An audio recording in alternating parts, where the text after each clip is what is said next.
Good morning students. मैं मनोज मिश्रा और मेरा ये यूट्यूब चैनल हिंदी ज्ञान गंगा, जिसके माध्यम से आप लोग हिंदी पढ़ रहे हैं और हम आपको अपना बेस्ट देने का जो है प्रयास कर रहे हैं अपने यूट्यूब चैनल के माध्यम से। और आशा है कि आप लोग भी उसको अच्छे से ग्रहण कर रहे होंगे। सिलसिला चल रहा है इस समय, जैसा कि आप देख रहे हैं कि देश जो है महामारी से जूझ रहा है और अनेक प्रकार की समस्याएं हैं। तो इसमें सीबीएसई बोर्ड ने भी 75% ऑनलाइन क्लासेस पर उपस्थिति अनिवार्य कर दी है। अतः आपसे जो है ये निवेदन क्या कहें, इसको आदेशित भी कहा जाएगा। हम आपको आदेश भी कर सकते हैं कि आप अधिक से अधिक मात्रा में वीडियोस को देखें और उस अध्याय को, जो भी आपको टॉपिक पढ़ाया जाए, उसको पढ़ें और अपने घर में रहें, सुरक्षित रहें, बाहर ना निकलें। कोई भी जरूरत हो तो उस जरूरत को अभी छोड़ दें। अभी केवल आपका घर में रहना ही सबसे जो है सुरक्षित तरीका माना जाएगा। बाहर ना निकलें, सेफ रहें और किसी व्यक्ति के संपर्क में ना आए। किसी व्यक्ति का लिया दिया कुछ ना खाएं ना पिए।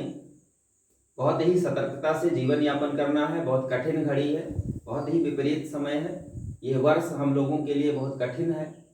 इसमें हम लोगों को अपने मेहनत से, अपने बल से, अपने बुद्धि से, अपने विवेक से जीना है। तो हम अपने विवेक का प्रयोग करेंगे, घर में रहेंगे, सुरक्षित रहेंगे।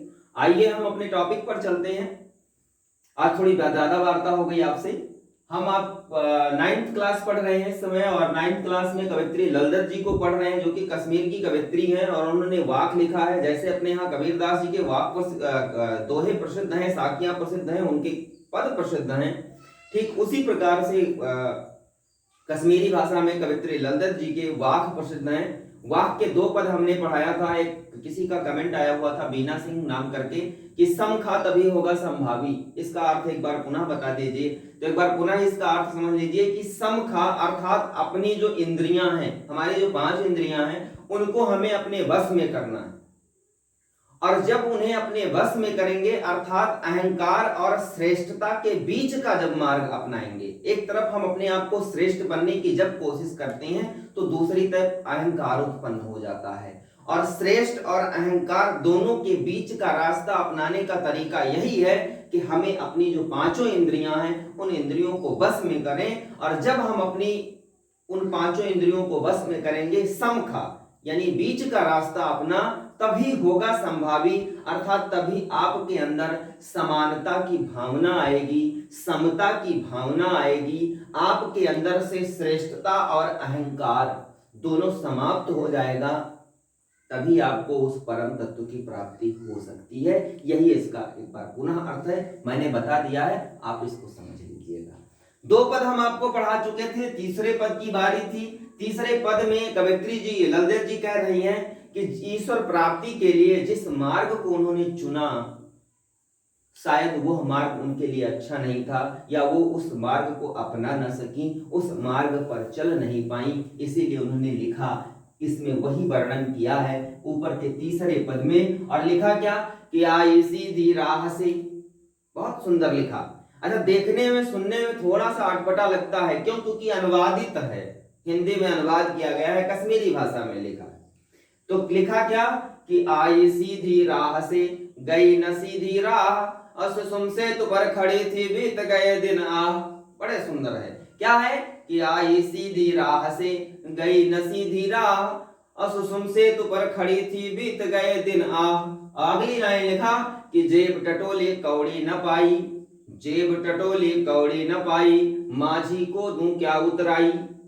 बहुत अच्छा लिखा। और लिखा क्या, आई सीधी राह से। प्रत्येक व्यक्ति का किसी ना किसी, प्रत्येक प्राणी का किसी ना किसी गर्भ से जन्म होता है। तो वह मार्ग है आने का, इस धरातल पर, इस मृत्यु लोक में अवतरण का जो मार्ग है, उसी मार्ग से आई। कवित्री का कहना है कि हमने जिस गर्भ से जन्म लिया वो रास्ता सीधा है। और वो प्रत्येक व्यक्ति का, वही प्रत्येक व्यक्ति का, चाहे वो किसी कोई भी जीव हो, उस प्राणी का जन्म जो है वो गर्भ से ही होता है। तो कहा मेरे आने का जो मार्ग था वो सही था, सही था, अर्थात प्रत्येक प्राणी का जब जन्म होता है तो स्वाभाविक जन्म होता है, और ऐसा पुराणों में विदित भी है कि जब व्यक्ति गर्भ में होता है, जब बच्चा गर्भ में होता है, तो वो जो है साक्षात ईश्वर से उसका साक्षात्कार होता है, और वो जो जीव होता है, ये किसके अनुसार? निर्गुण ब्रह्म के अनुसार वो जीव होता है जो वह परमात्मा से उस बात करता है और उस परम तत्व से कहता है कि मुझे ये इस नर्क कुंड से, क्योंकि वो गर्भ नर्क कुंड होता है जिसमें 9 महीने तक वो, जब उसमें जीव आ जाता है तो 9 महीने तक उसमें वो तड़फता है। तो कहता क्या है कि मुझे इस नरक कुंड से बाहर निकालो और मैं आपकी ही आराधना करूंगा, आपकी ही भक्ति करूंगा, और आपके ही बताए हुए मार्ग पर चलकर और आप में पुनः मिल जाऊंगा, जिससे मुझे इस नरक कुंड में दोबारा ना आना पड़े। तो यहां कवित्री कहती है कि आई सीधी राह से, अर्थात सीधे रास्ते से मेरा आना हुआ, गई न सीधी राह, लेकिन जब इस सांसारिक यानी इस मृत्युलोक पर मेरा जन्म हो गया, तो ये सांसारिक मोह माया छल दंभ द्वेष ईर्ष्या में फंस करके जिस रास्ते को यानी परम तत्व प्राप्ति का जो सीधा रास्ता था, मोक्ष की प्राप्ति का जो सीधा रास्ता था, उस रास्ते पे मैं नहीं चल पाई, उस रास्ते पर मेरे द्वारा चला नहीं गया, और सुषुम सेतु पर खड़ी थी। ये सुषुम सेतु शब्द आया है, और सुषुम सेतु का अर्थ है मृत्यु के कगार पर। सुषुम शब्द आया है, सुषुम्ना नाड़ी होती है, 3 प्रधान नाड़ियां हमारे शरीर में होती हैं, ईड़ा, पिंगला और सुषुम्ना। ये 3 प्रधान नाड़ियां होती हैं, इसी में से एक नाड़ी है सुषुम्ना नाड़ी। तो कहा कि सुषुम सेतु पर, अर्थात मृत्यु के कगार पर जब मैं खड़ी हुई, अर्थात जब हमारी आयु बीत गई, तब मुझे पता चला कि मेरे द्वारा किए गए प्रयास या मेरा सारा दिन, सारी आयु व्यर्थ में बीत गया, सांसारिक प्रपंचों में बीत गया, सांसारिक मोह माया में बीत गया, और हमने ईश्वर प्राप्ति के लिए कोई कदम नहीं उठाया, कोई सत्कर्म नहीं किया, कोई पुण्य नहीं किया। बीत गए दिन, आह हमारे सारे दिन ऐसे बीत गए। ऐसा सोच रही है कौन? कवित्री कह रही कि ऐसा मैं सोच रही हूं कि मेरे द्वारा किया गया सारा कार्य असफल हो गया, मैंने सत्कर्म का कोई कार्य ही नहीं किया। और आगे क्या कहा कि जेब टटोली कौड़ी न पाई, माझी को दूं क्या उतराई। कहा जब मैंने अपने जेब को टटोला, अर्थात अपने आप को तौला, तो मुझे पता चला कि मेरे पास सत्कर्म की फूटी कौड़ी भी नहीं है, और इस भवसागर को पार कराने वाले उस नाविक अर्थात उस गुरु ईश्वर को मैं उतराई के स्वरूप में, अर्थात मुझे इस मृत्यु लोक से छुटकारा देने के बदले में मैं कौन सा सत्कर्म उसे दे दूं, जब मेरा सारा दिन ऐसे आकस्मिक आह में बीत गया, व्यर्थ में बीत गया, मेरे द्वारा कोई सत्कर्म किया ही नहीं गया। समझ में आ गया होगा? एक बार पुनः रिवाइज करते हैं कि आई सीधी राह से, कवित्री कह रही है कि मैं सीधी राह से आई, अर्थात मेरा जन्म हुआ, तो मैंने उस पार ब्रह्म परमेश्वर से, उस ईश्वर से, उस परम पिता से वादा किया कि मैं इस मृत्युलोक में जा रही हूं और मेरे द्वारा सत्कर्म किए जाएंगे। और यह परमात्मा भी कहता है अपनी जीवात्मा से, जब वो जीवात्मा निर्गुण ब्रह्म के अनुसार, जब वो परमात्मा इसकी कोई भी जीवात्मा को जन्म देता है, सृष्टि करता है, तो वो कहता है कि तुम जाओ सत्कर्म करना, अच्छे से रहना, और इस बार अगर तुम अच्छे से सत्कर्म करके मेरे पास आए तो मैं तुम्हें दोबारा नहीं भेजूंगा, क्योंकि ये जीवात्मा और वो परमात्मा, यानी इस जीवात्मा की ससुराल है वो परमात्मा, और उस परमात्मा का यह वादा है कि मैं जब तुम्हें अपने इस ससुराल भेजूंगा, और अगर तुम अच्छे कर्म करके आए तो दोबारा तुम्हें अपने ससुराल नहीं जाना पड़ेगा, अर्थात मृत्युलोक में दोबारा नहीं जाना पड़ेगा, मैं तुम्हें पुनः बुला लूंगा, और फिर इस जन्म मरण के चक्र से तुम्हें छुटकारा मिल जाएगा, ऐसा मानना है। तो कहा कि सीधी राह, गई न सीधी राह, लेकिन जिस सत्कर्म के रास्ते पर मुझे चलना चाहिए था, उस सत्कर्म के रास्ते पर मैं नहीं चल पाई, अर्थात मैं सांसारिक मोह माया में फंस गई। और प्रत्येक जीव होता है, जब आता है तो सब कुछ होता है, और धीरे धीरे उसकी पहचान बन जाती है, मम्मी पापा भाई बहन बुआ फूफा मौसी मौसा तमाम ऐसे हो जाते हैं। फिर उस मोह माया में फिर बच्चे हो गए, बच्चे से फिर उनके बच्चे हो गए, फिर अगर कह दे कि हाँ तुम्हें बुलावा आया है, चलो वहां ये मोक्ष की प्राप्ति के लिए, तो कहते हैं कहाँ जाएं, छोटे छोटे नाती हैं इनकी, है ना, बच्चे हैं, इनकी शादियां हो जाएं, बहू आ जाएं, देख ले, ये मोह माया है। तो कहा कि इस सांसारिक मोह माया में पड़ करके मैंने ईश्वर प्राप्ति का वो जो सीधा रास्ता था उसको नहीं चुना, और सुषुम सेतु पर खड़ी थी, जब मृत्यु के कगार पर खड़ी हुई तब मुझे पता चला कि मेरे द्वारा मेरा सारा जीवन व्यर्थ बीत गया, मैंने कोई सत्कर्म नहीं किया। और जेब टटोली कौड़ी न पाई। जब मैंने अपने जेब को टटोला, अपने आप को तौला, अपने आप को नापा कि हमने क्या सत्कर्म किया है, तो मुझे कुछ नहीं था। और उस भव सागर को पार कराने वाले माझी, मतलब नाविक, माझी का मतलब समझते हैं जो केवट होता है। तो कहा उस माझी को, उस नाविक को मैं उतराई स्वरूप अर्थात उस भव सागर को पार कराने के लिए जो गुरु दक्षिणा होनी चाहिए थी वो क्या दे दूं, जब मैंने कोई सत्कर्म किया ही नहीं। दूसरा देखिए, दूसरे में इन्होंने बताया है, खंडन किया है, और खंडन किया है सबसे, कवित्री जी ने सबसे अच्छी बात बताई है कि आत्मज्ञान होना जरूरी है। कौन सा ज्ञान? आत्मज्ञान होना जरूरी है, और आत्मज्ञान पर ही बल दिया है। कैसा बल दिया? लिखा क्या कि थल थल में बसता है शिव ही। कहां बसता है? थल थल में। का थल थल में बसता है शिव ही, भेद न कर क्या हिंदू मुसलमान, ज्ञानी है तो स्वयं को जान, वही है साहिब से पहचान।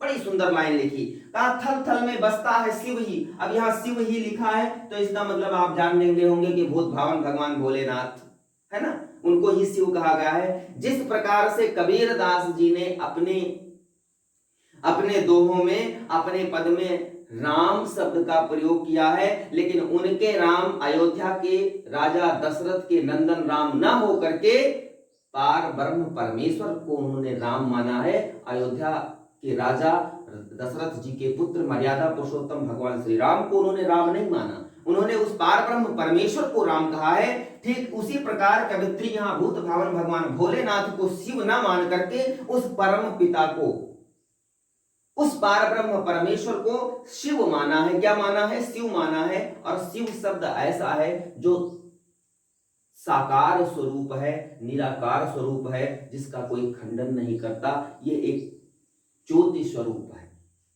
तो क्या कहा? कहा थल थल में बसता है शिव ही, अर्थात प्रत्येक कण कण में उस परम ब्रह्म, पार ब्रह्म परमेश्वर का, उस परमात्मा का वास है। अच्छा, इसका उदाहरण कैसे स्पष्ट होगा? इसका उदाहरण स्पष्ट होगा कि जब हिरण्याकश्यप ने प्रहलाद की कथा सुनी होगी, होलिका प्रहलाद और हिरण्याक्ष की। हिरण्याक्ष ने जब प्रहलाद से पूछा कि बताइए तुम्हारा भगवान कहाँ है, तो उन्होंने कहा हमारा भगवान प्रत्येक कण कण में विराजमान है। तो कहा क्या तुम्हारा भगवान इस खंभे में भी है? तो कहा हाँ, हमारा भगवान इस खंभे में भी है। तो कहा ठीक है, मैं तुम्हारे इस भगवान को तोड़ता हूं। और गदा उठाया और हिरण्याक्ष ने उस खंभे पर प्रहार किया, और प्रहार किया तो नरसिंह के रूप में भगवान विष्णु का अवतार हुआ, और वहीं पर हिरण्याक्ष का वध किया। जबकि हिरण्याक्ष का वध जब हुआ, हिरण्याक्ष को वरदान प्राप्त था। आप जानते होंगे कि हिरण्याक्ष को ब्रह्मा जी से वरदान प्राप्त हुआ कि न दिन में मरूं, न रात में मरूं, न घर में मरूं, न बाहर मरूं, न पृथ्वी पर मरूं, न आकाश में मरूं, न घर के अंदर मरूं, न घर के बाहर मरूं, न मनुष्य से मरूं, न पशु से मरूं। ऐसा वरदान प्राप्त था। इसलिए नरसिंह का रूप लिया। गौधूली का समय था, यानी न दिन थी, न रात थी, न घर के अंदर थे, न बाहर थे। चौखट पे घर के शयन दरवाजे पर बैठाया, और न जमीन में थे, न आकाश में थे, अर्थात गोदी में उठाया। और न अस्त्र से मरे, न शस्त्र से मरे, न कोई अस्त्र था, न कोई शस्त्र था, न मनुष्य से मरे, न पशु से मरे, अर्थात नर और सिंह का अवतार था, और नख से उनके हृदय को, वक्षस्थल को विदीर्ण कर दिया। तो इसी प्रकार यहाँ आप भी जानिए कि थल थल में, अर्थात प्रत्येक कण कण में उस परमात्मा का वास है। प्रत्येक प्राणी में परमात्मा का वास है। एक बार भगवान विष्णु से लक्ष्मी जी ने कहा कि आप ये बताइए कि सारे संसार के प्राणी भोजन कर लेते हैं, तभी आप भोजन क्यों करते हैं? तो कहा यह मेरा कर्तव्य है, क्योंकि मैं सृष्टि करता हूं, मैं सृष्टि का पालनहार हूं। सृष्टि को बनाने वाले कौन है? भगवान वो ब्रह्मा जी। पालन करता हम है और संहार करता भगवान शिव है। तो कहा कैसे? देखे आप गॉड लिखते हैं ना, जीओडी, गॉड। जी का मतलब होता है जनरेट, जनरेट मतलब चलाने वाला, जनरेट मतलब उत्पन्न करने वाला, अर्थात ब्रह्मा जी जनरेट हैं। ओ का मतलब होता है ऑपरेटर, अर्थात उसको चलाने वाला, ऑपरेटर बोलते हैं। और डी का मतलब होता है डिस्ट्रॉय, अर्थात उसका संहार करने वाला, समाप्त करने वाला। तो तीनों है, ब्रह्मा विष्णु और महेश। तो कहा कि हम इस सृष्टि को चलाते हैं। तो कहा ठीक है, हम देखते हैं। एक दिन लक्ष्मी जी ने क्या किया कि एक चींटी को एक डिब्बे में बंद कर दिया और कहा ठीक, कहा कि देखें कि आप भगवान विष्णु इसको कैसे भोजन प्राप्त करते हैं, प्राप्त करवाते हैं, तब स्वयं भोजन करते हैं। और कहा कि भगवान विष्णु से कहा चलिए भोजन करिए। तो भगवान विष्णु ने कहा अभी नहीं, अभी थोड़ी देर रुके रहिए। और जब गए भगवान विष्णु भोजन करने लगे तो उन्होंने कहा क्या संसार के सारे जीव को भोजन प्राप्त हो गया? तो उन्होंने कहा हाँ प्राप्त हो गया। कहा नहीं, अभी एक जीव बाकी है, वो एक चींटी को मैंने बंद कर रखा है। और जब लक्ष्मी जी ने वो डिब्बा उठाया तो देखा चींटी एक दाना लेकर के उस डिब्बे में नाच रही थी। अर्थात ये प्रभु की माया है, पार ब्रह्म परमेश्वर की माया है। तो कहा कि इस पूरे कण कण में, प्रत्येक कण कण में, प्रत्येक जीवात्मा में भगवान पार ब्रह्म परमेश्वर का वास है। और भेद न कर क्या हिंदू मुसलमान। और जब हम एक ही सृष्टि से उत्पन्न हुए हैं तो इसमें हिंदू और मुसलमान का भेद कैसा? ये भेद ईश्वर ने नहीं बनाया, ये भेद हमारे और आपके जैसे बड़े बड़े ज्ञानियों ने बनाया, बड़े बड़े धार्मिक गुरुओं ने बनाया, उलेमाओं ने बनाया। तो कहा ये भेद करने से क्या फायदा, हिंदू और मुसलमान में भेद करने से क्या फायदा? ये चीज कबीरदास जी ने भी लिखा था कि एक ही हवा, एक ही पानी, एक ही कोहरा साना। अर्थात एक ही हवा, हम एक ही सांस लेते हैं, एक ही प्रकार का जल पीते हैं, एक ही प्रकार का रक्त निकलता है, तो फिर किस प्रकार का भेद हिंदू और मुसलमान में? और आगे कहा कवित्री जी ने, कहा भेद करने से, हिंदू और मुसलमान में भेद करने से कोई फायदा नहीं हो। आगे कहा कि ज्ञानी है तो स्वयं को जान। कहा अगर तुम ज्ञानी हो, तुम्हारे अंदर ज्ञान की ज्योति है, तुम ज्ञानवान बनते हो तो स्वयं को पहचानो, अपने आप को पहचानो। ज्ञानी है तो स्वयं को जान, और यही है, वही है साहिब से पहचान। और अगर जिस दिन आप स्वयं को जान जाएंगे उसी दिन आप उस पार ब्रह्म परमेश्वर से परिचित हो जाएंगे, उससे आपका साक्षात्कार हो जाएगा। और उस पार ब्रह्म परमेश्वर का जो आत्मज्ञान आपको है वो आत्मज्ञान मिल जाएगा, जिससे आपको मोक्ष प्राप्त होगा। इस भवसागर से को पार करने में कठिनाई नहीं होगी। एक बार पुनः रिवाइज कर लीजिए कि थल थल में बसता है शिव ही, अर्थात प्रत्येक कण कण में परमात्मा का वास है, और प्रत्येक कण में परमात्मा का वास है। प्रत्येक जीव को बनाने वाला वो सृष्टि करता है। तो फिर हमें हिंदू और मुसलमान में भेद कैसा करना चाहिए? कोई में भेद नहीं, हम दोनों ही एक ही सृष्टि के उत्पन्न हुए जो है इंसान हैं। और कहा अगर तुम ज्ञानी हो तो व्यक्ति में भेद करने से कोई फायदा नहीं है, अगर ज्ञानी हो तो ईश्वर में भेद करने से कोई फायदा नहीं है। स्वयं को जानो, स्वयं को पहचानो, और जब जिस दिन आप स्वयं को पहचान जाएंगे उस दिन साहिब से, अर्थात उस परमात्मा से तुम्हारा परिचय हो जाएगा, यानी उसका साक्षात्कार हो जाएगा। साक्षात्कार का मतलब उस परम तत्व का ज्ञान तुम्हें प्राप्त हो जाएगा, और इस भव सागर से आपको मोक्ष हो जाएगा, आपको जन्म मरण के बंधन से छुटकारा मिल जाएगा। तो इस प्रकार आपका वाक ये जो अध्याय था वो समाप्त हुआ।